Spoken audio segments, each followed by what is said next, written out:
চুয়াডাঙ্গা সদরের Mominpur union Mominpur rail স্টেশনে একটি লাশ পাওয়া গেছে। তো স্থানীয়দের সঙ্গে আমরা কথা বলে জানতে পারি যে এখানে একজন বৃদ্ধ লোক এই সুপ্রি ঘরের ভিতরেই কিন্তু বসবাস করতেন।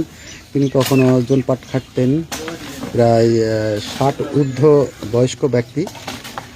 তিনি জোনপাট খাটতেন, কখনো বা ভিক্ষা করতেন। তো ভিক্ষা করে তিনি জীবিকা নির্বাহ করতেন। তার বাড়ি কোথায় এখন পর্যন্ত আমরা জানতে পারিনি। সেখানে পুলিশ এসছে। সকালবেলা স্থানীয় লোকজন জানতে পারে যে এখানে একজন মানুষ মরে পড়ে আছে, অর্ধগলিত একটা লাশ পড়ে আছে, গন্ধ ছুটে গেছে, গন্ধ বের হচ্ছে। এটা শোনার পরে লোকজন এখানে চলে আসে। আসার পরে জানতে পারে উনি মারা গেছেন। স্থানীয় থানাতে ফোন দেওয়া হয় জিআরপি পুলিশ ফাঁড়িতে। তো তারা এসে এখন লাশ উদ্ধার করছেন। এই ঘরের ভিতরে তিনি থাকতেন। অনেকে বলছে যে কয়েকদিন আগে তিনি কুকুরে কামড়িয়েছিল তাকে। কুকুরে কামড়ানোর পরে তিনি চুয়াডাঙ্গা সদর হাসপাতালে ভর্তি হয়ে চিকিৎসা নেন। চিকিৎসা নেওয়ার পরে তিনি ওখান থেকে এখানে আবার ফিরে আসেন। আসার পরে এই সুপ্রি ঘরের ভিতরে কিন্তু বসবাস করে। তো আমরা আপনাদেরকে একটু দেখানোর চেষ্টা করি আসলে কাছ থেকে। এই সুপ্রি ঘরের ভিতরে উনি বসবাস করতেন। এখানে দেখতে পাচ্ছেন যে জিআরপি পুলিশ কিন্তু এখানে উপস্থিত হয়েছে। জুম করে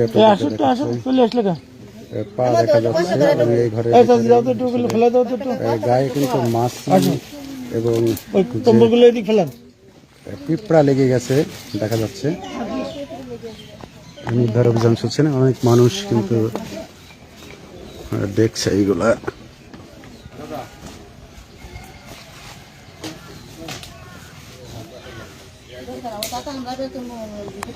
এখন লাশ উদ্ধার করবে, এখানে কিন্তু অ্যাপ্রন রেডি করছে পুলিশ। অনেক মানুষ এখানে সদর থানা পুলিশ এবং জিআরপি পাড়ির পুলিশ জগদীশ দা উনি কিন্তু এখানে উপস্থিত হয়েছেন।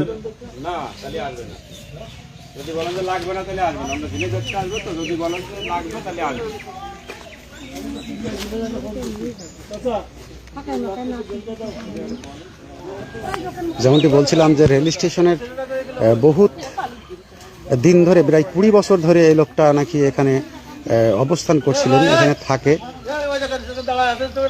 আসলে স্থানীয় লোকজন পুলিশ উদ্ধারের চেষ্টা করছে। আসলে কেউ আসলে হেল্প না করলে তো হবে না, অবশ্যই কেউ না কেউ হেল্প করতে হবে লাশ উদ্ধারের জন্য। আসলে পুলিশও চেষ্টা করছে লাশ উদ্ধার করার জন্য, অনেকক্ষণ আগে এসছে।